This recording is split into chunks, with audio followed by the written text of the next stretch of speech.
नमस्कार। आप सभी को नमस्कार। बहुत दिनों बाद आज रविवार है और इस देश का सबसे बड़ा पर्व होली, जो सर्वसमावेशी पर्व है, उस पर्व के मद्देनज़र विद्यार्थीगण अपने अपने घर गए हुए हैं होली मनाने, खुशी का त्यौहार मनाने। और हम लोगों का भी अवकाश आज से शुरू हो गया है कुछ दिनों के लिए।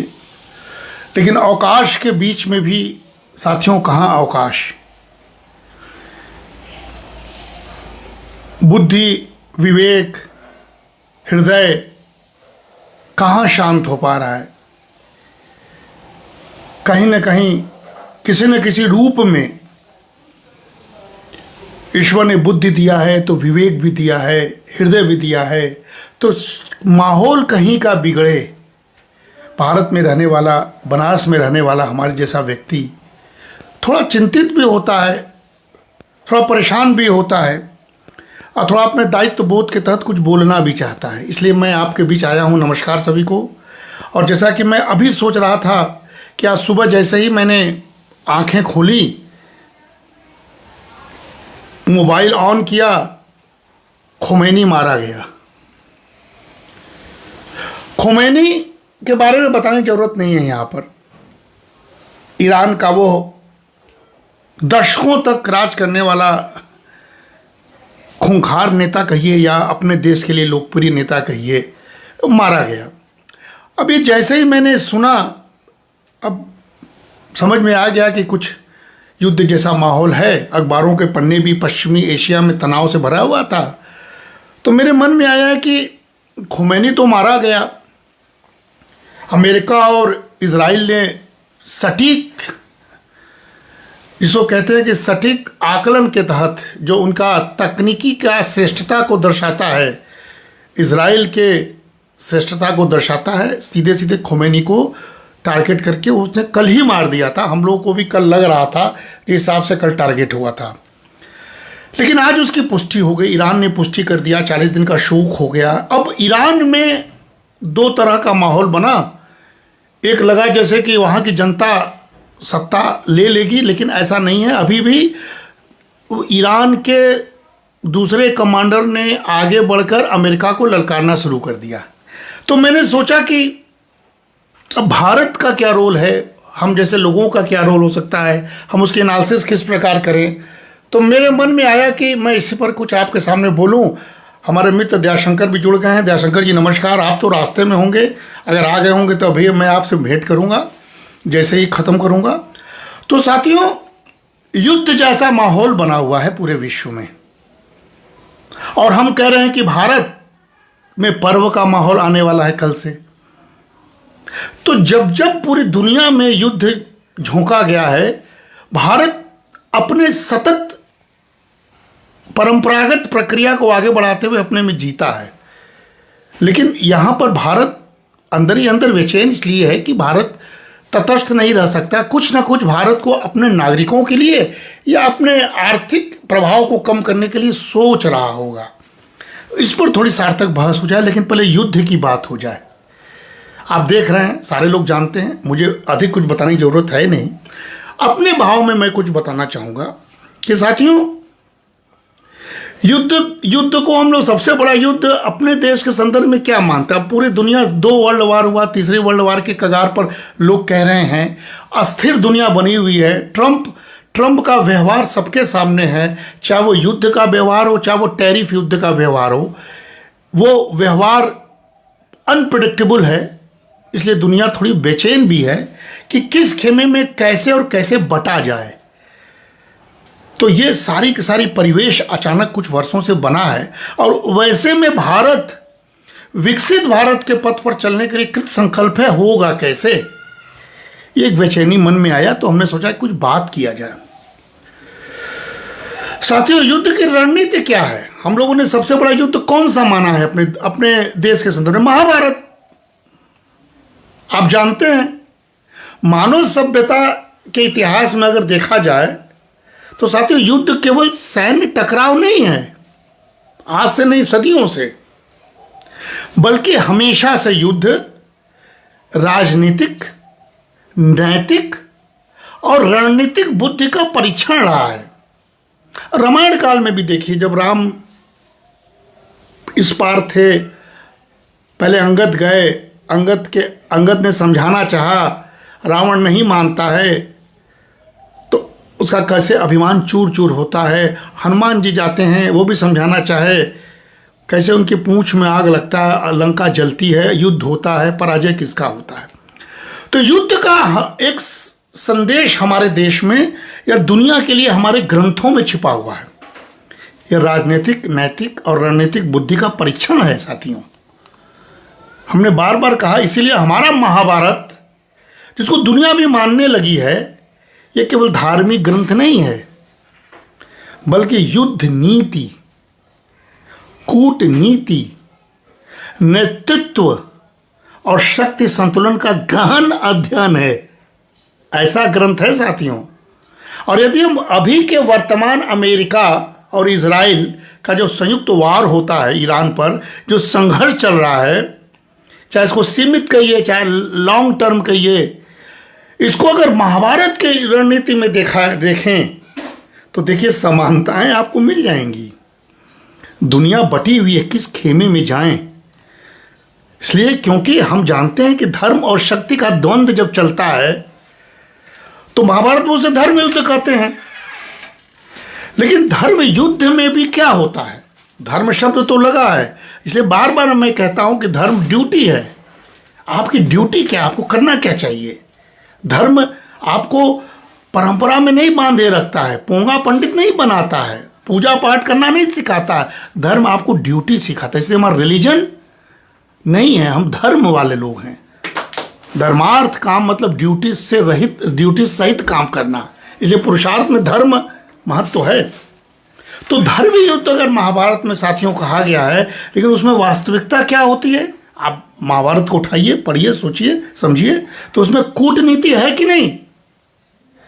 महाभारत में भी समझाने की कोशिश किया गया था ना, केवल 5 गांव मांगा गया था। शर्त है कि नहीं, अमेरिका भी शर्त लगा रहा था। छल है कि नहीं, छल तो कृष्ण ने भी किया। छल है तभी धर्म युद्ध जीता जाएगा। अमेरिका ने भी छल किया, बातचीत जारी रखा, ईरान का खोमेनी उसके छल में आ गया और मारा गया। छल है, जयद्रथ को मारना है, अर्धसत्य बोलना होगा, तो छल है। और रणनीतिक गठबंधन है कि नहीं, इजराइल, अमेरिका और अमेरिका के सहयोगी, तो रणनीतिक गठबंधन महाभारत में भी था और अभी देख लीजिए है। और ये मनोवैज्ञानिक युद्ध है। अमेरिका ने मनोवैज्ञानिक ढंग से को तोड़ा, कहा कि खोमेनी मारने के बाद भी जो जवाब मिल रहा है वो बेकार है, कोई दम नहीं है उसमें। अमेरिका ललकार रहा है और ईरान भी मनोवैज्ञानिक युद्ध कर रहा है कि मैं लड़ूंगा। ये मनोवैज्ञानिक युद्ध है। वास्तविकता क्या है कुछ दिन बाद समझ में आ जाएगा।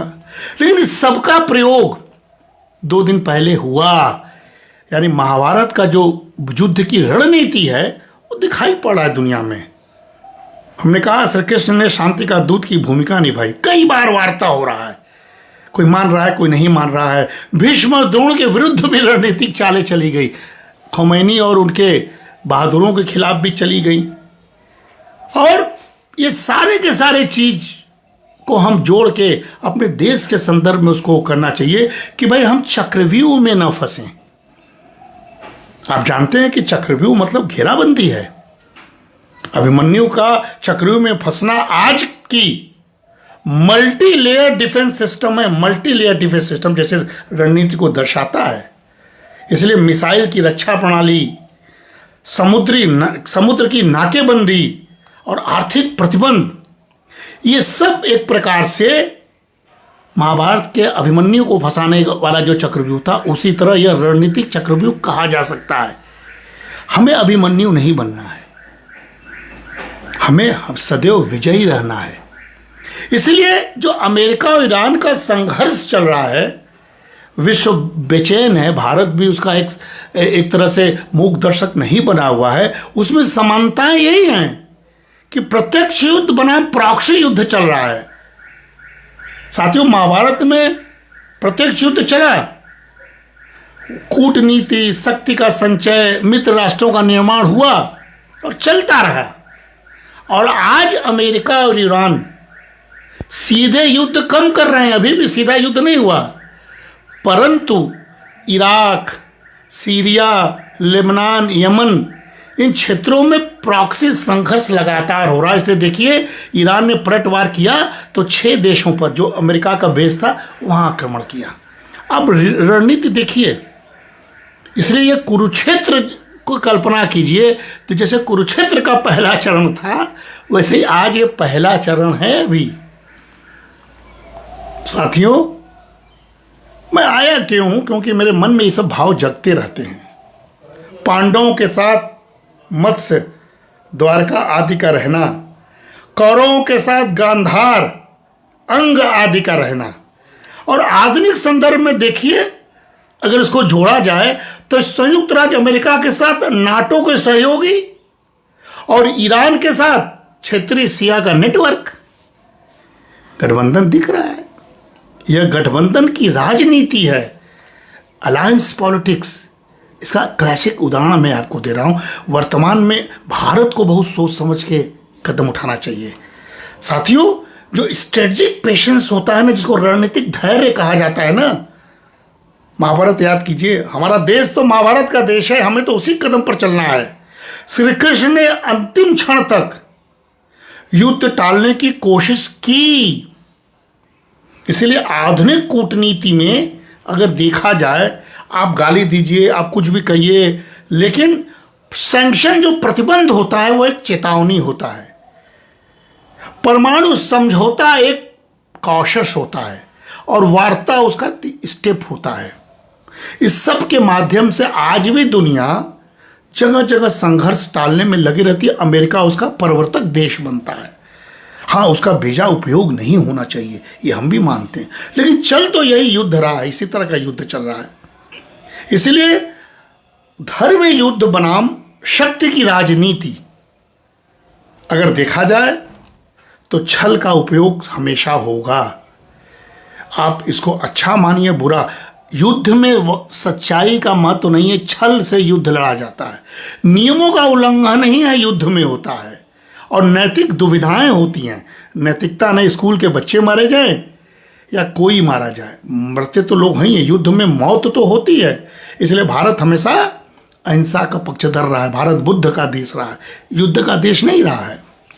इसलिए साथियों, आज की जो राष्ट्र सुरक्षा या राष्ट्रहित के नाम पर जो कार्रवाई करते हैं, वो युद्ध में सारे चीज का प्रयोग करते हैं।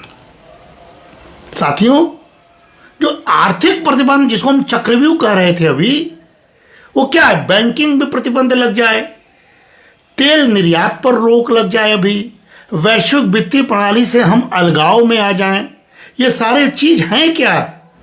ये प्रत्यक्ष युद्ध से कहीं अधिक प्रभावकारी होता है। जैसे भारत ने अमेरिका से प्रत्यक्ष युद्ध नहीं लड़ा, लेकिन उसने सिंधु को काटा, व्यापार को बंद किया, बहुत सारे लोग, बहुत पाकिस्तान के लोग औकात में आ गए थे।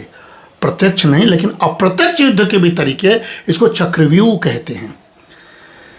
साथ ही इसीलिए अगर देखा जाए तो महाभारत में सीमित भू क्षेत्र था कौरव पांडव, और आधुनिक आज का युद्ध में वैश्विक प्रभाव उसका पड़ता है, ये अंतर है।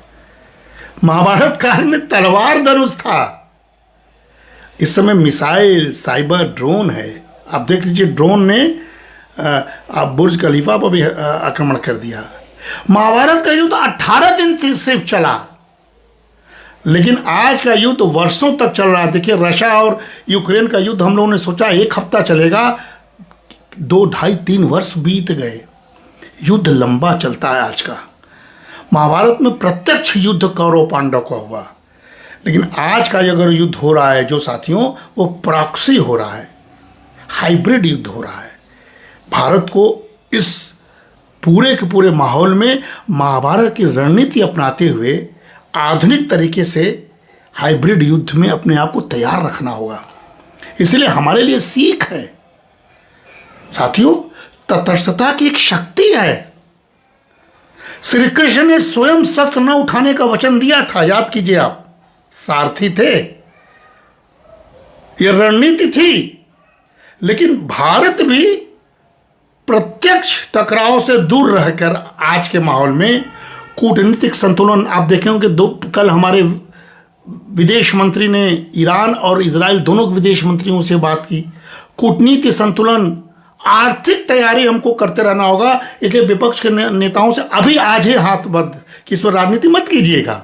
ये भारत मोदी वजह से युद्ध नहीं हो रहा है, सरकार की वजह से युद्ध नहीं हो रहा, युद्ध वैश्विक माहौल में हमें एक रहना चाहिए। इसलिए राजनीति मत खोजिएगा कि मोदी गए मिल के आए तो सोशल मीडिया पर चल रहा युद्ध करवा दिए।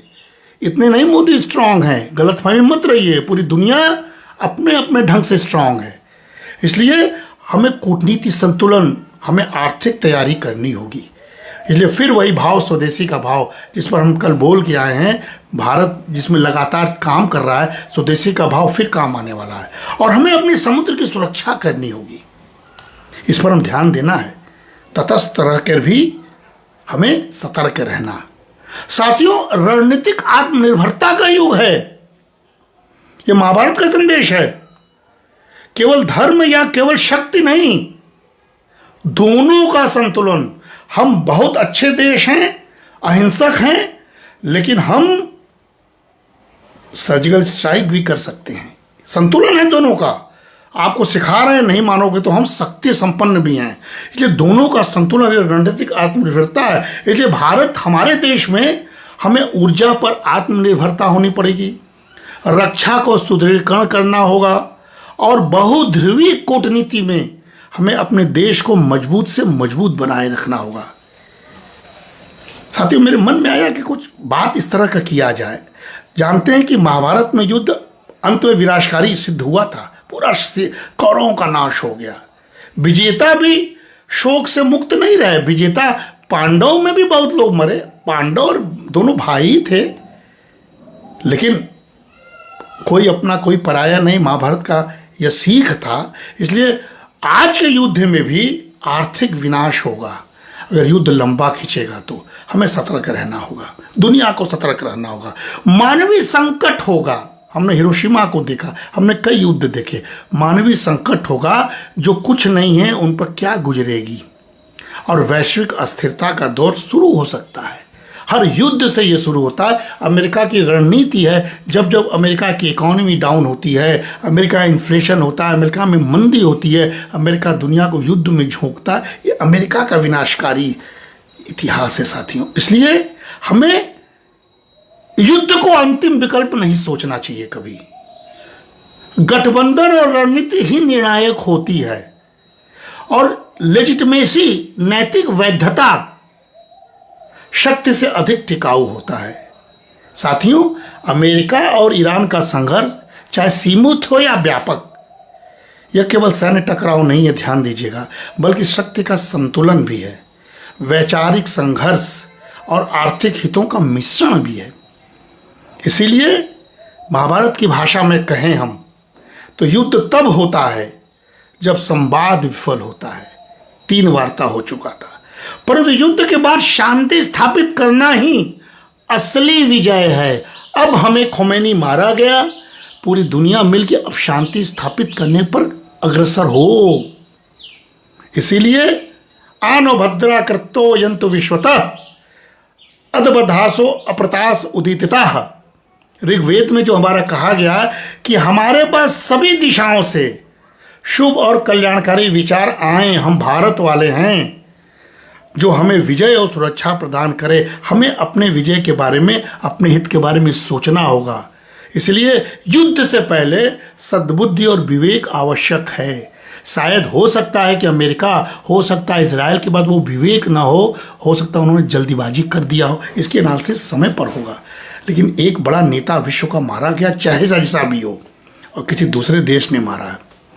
इसीलिए साथियों, अथर्ववेद में रक्षा के लिए प्रार्थना किया गया हमारे यहाँ। इंद्र शत्रुन हनंतु न पुरस्तात अस्मान रक्षतु दक्षिणतः। ये हमारे अथर्ववेद में रक्षा के लिए कहा गया। हमारे शत्रुओं को, इंद्र हमारे शत्रुओं को पराजित करें और हमारी सभी दिशाओं से रक्षा करें। हम चौर लड़ रहे हैं। पाकिस्तान भी दुश्मन, चीन भी दुश्मन, बांग्लादेश भी अब दुश्मनी साधने तैयार है, नेपाल भी अस्थिर है, श्रीलंका भी अस्थिर है। हम ओर घिरे हुए हैं, इसलिए हम चाहते हैं कि हम चारों ओर से हमारा इंद्र रक्षा करे, अथर्ववेद का सूत्र। इसलिए हमें अपनी रक्षा के लिए रणनीति बनानी होगी। साथियों, यह श्लोक अथर्ववेद का रक्षा प्रधान युद्ध दृष्टि को दर्शाता है।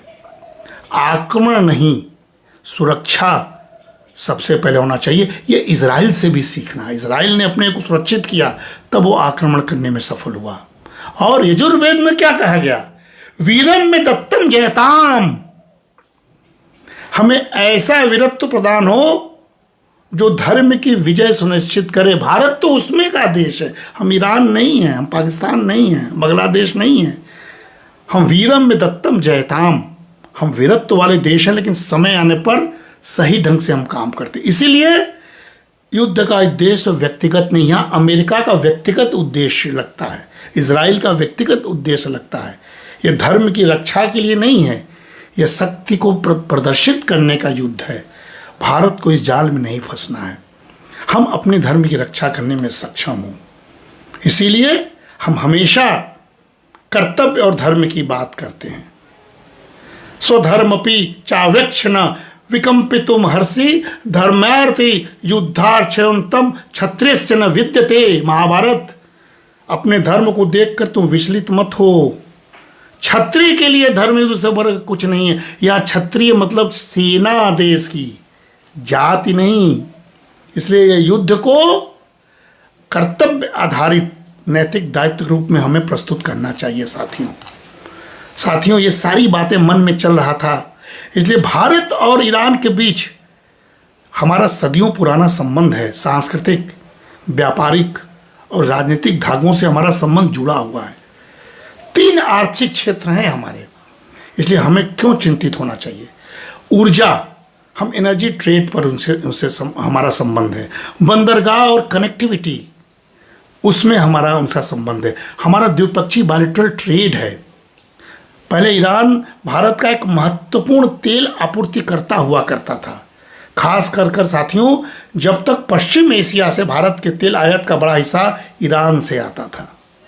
लेकिन अमेरिकी प्रतिबंध जिसका परिणाम आप देख रहे हैं और अंतर्राष्ट्रीय दबाव के कारण भारत को धीरे धीरे ईरान से तेल आयात में भारी कटौती भी करना पड़ रहा है। वही रूस के साथ हो रहा है। ये दुनिया की स्थिति है। इसीलिए अभी हाल के वर्षों में ईरान से भारत का तेल आयात लगभग नगण्य हो गया कि हमको उस पर चिंता नहीं है। और चीन ईरानी तेल का इसमें प्रमुख खरीदार बन गया, इसलिए चीन को चिंता हो रही है। इसलिए साथियों, अमेरिका की प्रतिबंध नीतियां, जिसे भारत को अपनी वैश्विक आर्थिक और कूटनीतिक पोजीशन के अनुरूप समाधान अब ढूंढना पड़ेगा। आपको मालूम है, चाबहार बंदरगाह ये सबसे महत्वपूर्ण आर्थिक साझेदारी, इसको चाबहार पोर्ट कहते हैं। यह गहरा समुद्री बंदरगाह ईरान के दक्षिण पूर्व में स्थित है और यह भारत के लिए समुद्री, भूमि और मध्य एशिया तक कनेक्टिविटी का प्रमुख मार्ग है। इसीलिए हम चिंतित हैं। हालांकि ईरान से भारत के तेल का आयात घटा है, लेकिन द्विपक्षीय व्यापार का एक व्यापक आर्थिक ढांचा साथियों अब भी मौजूद है। युद्ध बढ़ेगा तो वो प्रभावित हो सकता है। जैसे कृषि और औद्योगिक वस्तुओं में क्या है, भारत ईरान को क्या करता है? कृषि उत्पाद, पशु उत्पाद, मसाले, औद्योगिक सामान आदि का निर्यात करता है। और ईरान से भारत क्या लेता है? तो मिथाइल, अल्कोहल, तरलीकृत गैस, खजूर, मेवा आदि वहाँ से यहाँ आता है। पूरा व्यापार का आकार अगर हम आपको आज बताएं इस युद्ध के माहौल में, तो पंचवर्ष जो 22-23 तक का मेरे पास आंकड़ा है, वो लगभग $2.33 बिलियन का है। ये द्विपक्षीय व्यापार कम नहीं है। इसीलिए कल अमेरिका और इजराइल द्वारा ईरान के सैन्य एवं नेतृत्व केंद्रों पर संयुक्त सैन्य कार्रवाई जो की गई, उसमें अंततः खामनाई मारा गया और कई वरिष्ठ अधिकारी की मृत्यु हुई। साथियों, घटना आसान नहीं है, सरल नहीं है समझना। यह शीत युद्ध के बाद पहली बार किसी बड़े धार्मिक राजनीतिक शासन के शीर्ष नेतृत्व को प्रत्यक्ष पश्चिमी कार्रवाई से हटाया जाना माना चाहिए। यह भू राजनीतिक संतुलन को कई रूपों में बदल सकता है। और इसके पीछे का इतिहास हल्का से बताए खत्म करता हूं। 1979 में इस्लामी क्रांति हुई थी, रिश्तों की बुनियाद बदल गई। उस समय साथियों ईरान में इस्लामी क्रांति हुई जिसमें पाशवादी शासन, जिसको शाह शासन कहते हैं हम लोग, वो गिर गया। और यही आयतुल्लाह खुमैनी और इस्लामी शासक आया। इसीलिए वो बहुत ज़्यादा क्रूर शासन का शुरुआत हम लोग मानते थे, पूरी दुनिया मानती है। दोनों देशों के बीच रिश्ते टूट गए अमेरिका के साथ। इसलिए ईरान ने पूरी तरह पश्चिम का विरोध, एंटी वेस्टर्न रुख अपनाया था। इसलिए और अमेरिका को उसने जानते क्या कहा 79 में, महान शैतान कह दिया। तब से अमेरिका बौखलाया हुआ है। और उसी समय अमेरिका के दूतावास का संकट हुआ था, होस्टेज क्राइसिस, आपको याद होगा। हम लोग उस समय जस्ट कॉलेज लेवल में आने वाले थे। 52 अमेरिकी कूटनीतिकों को 444 दिनों तक बंधक बनाया गया था, वही खुमैनी की सरकार द्वारा। इसलिए ये गहरा अपमानित, अमेरिका ने अपमानित महसूस किया। जब अमेरिका अपमानित महसूस करता है तब तक अमेरिका खुरापात करता। ट्रेड में भी यही हो रहा है, ट्रेड वार में भी 444 दिनों तक बंधक बनाना उसके लिए अपमान था और राष्ट्रीय सुरक्षा एक संकट बन गया था अमेरिका के लिए। इसलिए उसने उस समय ईरान को राजनीतिक आतंकवाद के रूप में देखा था और तब से वो ईरान का दुश्मन हुआ।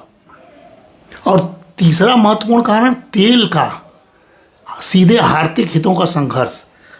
ये उसके पहले 1953 में अमेरिका और ब्रिटेन ने मिलकर ईरान के लोकप्रिय निर्वाचित प्रधानमंत्री मोहम्मद मुसद्देक को हटाया था 53 में ही, क्योंकि उन्होंने तेल उद्योग का राष्ट्रीयकरण कर दिया था। बार बार डिस्टर्ब करने वाले लोग करने लगते हैं आतंकवादियों की तरह। तो कहीं ना कहीं से तेल उद्योग का उस समय राष्ट्रीयकरण हुआ था और इस तख्ता पलट ने अमेरिका को ईरान का रणनीतिक साझेदार बनाया था उस समय। यह भी एक बैकग्राउंड है। अमेरिका का आरोप जानते क्या है? ईरान ने अनेक मिलिशिया और कई समूहों का समर्थन किया, जैसे हिजबुल्लाह लेबनान जिसको कहते हैं, हमास जो गाजा वाला प्रकरण है, और हौथी जो यमन में होता है, जो अमेरिका और उसके सहयोगियों के हितों के खिलाफ हमेशा सक्रिय रहे हैं। इसलिए भी ईरान के विरुद्ध अमेरिका हमेशा लगा रहा। और सबसे महत्वपूर्ण कारण जो रिसेंट है, जिसको दुनिया में बताता है, वो परमाणु कार्यक्रम और सुरक्षा को लेकर चिंता। हमेशा चिंता ये व्यक्त की जाती है अमेरिका द्वारा कि परमाणु हथियार वो विकसित कर रहा है, जबकि ईरान कहता है कि उसका कार्यक्रम केवल शांतिपूर्ण उद्देश्य के लिए। अब अमेरिका को तो बहाना चाहिए। बिजली और चिकित्सा के लिए ईरान कहता था, लेकिन अमेरिका और कई पश्चिमी देशों ने इसे हमेशा वैश्विक खतरा बताया सुरक्षा के लिए। इसलिए तनाव बढ़ता चला गया, जिसका परिणाम कल का युद्ध था।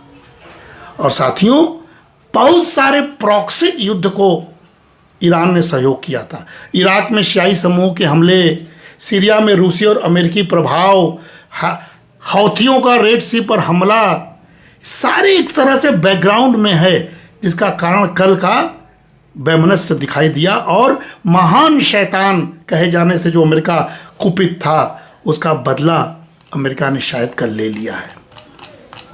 साथियों, ये अमेरिका का नाराजगी का कारण मैं बता रहा था, तख्ता पलट से लेकर कल तक के लिए। और इसका बहुत बड़ा वैश्विक भू राजनीतिक प्रभाव पड़ने जा रहा है। आप देखिएगा, क्षेत्रीय विस्तार का थोड़ा खतरा भी बढ़ेगा। आर्थिक प्रभाव वैश्विक और क्षेत्रीय तेल और ऊर्जा बाजार पर पड़ने जा रहा है।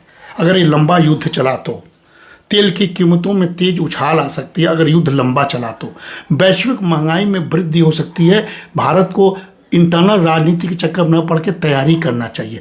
परिवहन और उत्पादन लागत में वृद्धि हो सकती है साथियों, खास करके जो कल से चर्चा हो रही टेलीविज़न पर कि स्ट्रेट ऑफ हार्मुज, जहाँ से लगभग 20% वैश्विक समुद्री का तेल जो व्यापार गुजरता है, अगर वो अवरुद्ध होता है तो वैश्विक संकट बहुत गहरा होगा, हालांकि चीन भी प्रभावित होगा। इसीलिए साथियों, ईरान की अर्थव्यवस्था तो एकदम चौपट होने वाली है, क्योंकि पहले से प्रतिबंध से जूझ रहा है। निवेश और बैंकिंग पर रोक है, मुद्रा का अवमूल्यन है, उच्च मुद्रास्फीति है, और युद्ध और बढ़ेगा तो पूंजी का पूरा पलायन हो जाएगा ईरान से। पूरा इंफ्रास्ट्रक्चर विनाश हो जाएगा जो दिख रहा है, पूरा उत्पादन में गिरावट आ जाएगा, और वहाँ बेरोजगारी बेतहाशा बढ़ेगी। इसीलिए वैश्विक वित्तीय प्रभाव के मद्देनजर भारत को सतर्क रहना होगा, क्योंकि शेयर बाजार में अस्थिरता होगी। निवेशकों द्वारा जोखिमपूर्ण संपत्तियों की बिक्री शुरू हो जाएगी। देखिएगा, बॉन्ड यील्ड में उतार चढ़ाव होगा, उभरती अर्थव्यवस्था पर बहुत दबाव होगा। भारत को भी उस पर चिंता करनी चाहिए। और ऊर्जा निर्भर देशों पर, जो हम लोग निर्भर हैं तेल के लिए चारों तरफ या दुनिया, उसके चालू खाते का जो घाटा है, करंट अकाउंट डेफिसिट, वो बहुत बढ़ेगा और भारत पर भी गहरा असर पड़ेगा। इसको हमको स्वीकार करना होगा, क्योंकि भारत की विदेश नीति साथियों मल्टी अलाइंड है। अमेरिका से रणनीतिक साझेदारी है, ईरान से ऊर्जा एवं संपर्क का संबंध है, और इजराइल, रूस और खाड़ी देशों से भी सहयोग है। तो ईरान भारत की कनेक्टिविटी परियोजनाओं, जैसे जो हमने चार बाहर बताया बंदरगाह, वो बहुत महत्वपूर्ण हमारे लिए। युद्ध की स्थिति में यह प्रभावित हो सकती है। युद्ध की स्थिति में भारत का बड़ा तेल आयातक है, तेल की कीमतों में वृद्धि से आयात बिल में वृद्धि हो सकती है। चालू खाते घाटे का दबाव बढ़ेगा, रुपये पर दबाव बढ़ेगा, महंगाई में वृद्धि थोड़ी हो सकती है, और हमारा विकास जो सबसे तेजी से बढ़ रहा है शायद वो धीमा भी हो जाए। और सबसे बड़ी बात जो आज का त्वरित है, जिससे हमारे मंत्री, विदेश मंत्री और प्रधानमंत्री चिंतित है, प्रवासी भारतीयों की सुरक्षा, उनकी सुरक्षा जोखिम में है, दिख रहा है टेलीविज़न पर। इसलिए उसके संभावित निकासी का अभियान शीघ्र शुरू होना चाहिए। साथियों, जो बाहर से कमा कर हमारे प्रवासी भारतीय देश में भेजते हैं, इस युद्ध से उस रेमिटेंसेस में भी कमी आएगी। बहुत सारे भविष्य के खतरे और हैं, उन खतरों के बारे में हम ज़्यादा नहीं बताएंगे, लेकिन आने वाला समय थोड़ा अस्थिर है। दुनिया ठीक नहीं चल रही है, भारत को ठीक बने रहना होगा। हमें अपने कूटनीति पर पुनर्विचार करना होगा, हमें आर्थिक पुनर्निर्माण के बारे में सोचना होगा, देश को एकजुट रहना होगा, क्योंकि यह परिकल्पित संघर्ष केवल क्षेत्रीय युद्ध नहीं होगा, बल्कि वैश्विक संतुलन को भी प्रभावित करेगा, ऊर्जा बाजार को प्रभावित करेगा। इसीलिए साथियों, 1-2 वर्षों में सीमित हो जाता तब तो बच जाएंगे, लेकिन अगर 5 वर्षों तक, 4 वर्षों तक चला तो आने वाले समय में हमारा संभावित विकास दर भी कम हो सकता है। लेकिन हो सकता है कि इस एक नया भारत एक शक्ति का संतुलन के रूप में, मध्य संतुलन के रूप में उभरने का उसका एक संकेत भी हो सकता है। क्योंकि ईरान में तो कट्टर सैन्य का उभराव दिख रहा है, स्टेट ऑफ हॉर्मुज को अवरुद्ध की बात हो रही है, रूस और चीन खुल गए ईरान के साथ हो गए हैं, पश्चिम एशिया व्यापक युद्ध क्षेत्र बन गया है। तो ये सारे के सारे चीज़ से तैयार रहिएगा। सरकार को मत दोषी देखिएगा, हमारे सरकार को, भारत के सरकार को। तेल 150 से $180 बैरल अगर आ जाए तो आश्चर्य मत कीजिएगा।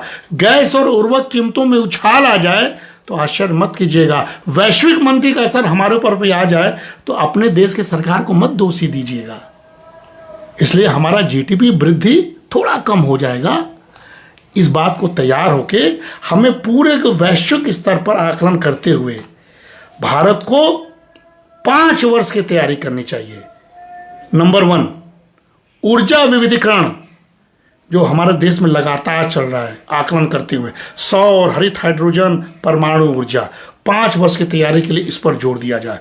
सामरिक तेल भंडार का हम विस्तार करें वैश्विक स्थिति को देखते हुए। रुपया आधारित व्यापार तंत्र, ताकि डॉलर की निर्भरता कम हो, उस पर हम लोग गंभीरता से काम करें।